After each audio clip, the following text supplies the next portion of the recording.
Ka nisur plotësimi i formularit A1 për maturën shtetërore 2026, përmes të cilit maturantët përcaktojnë lëndet me zgjedhje që do të japin në provimet përfundimtare.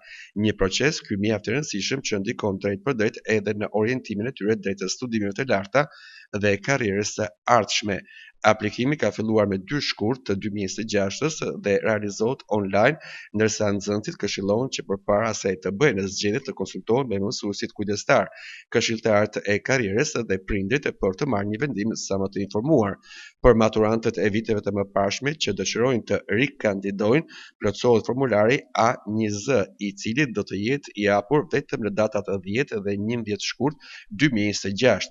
Gjatë gjithë periudhës së aplikimit, drejtoritë rajonale të arsimit, zyrat vendore arsimore dhe shkollat janë në dispozicion për të ofruar mbështetje dhe ndihmë teknike, me qëllim që procesi të zhvillohet pa probleme dhe çdo maturant të ketë mundësi të plotësojë saktë dhe në kohë dokumentacionin e nevojshëm.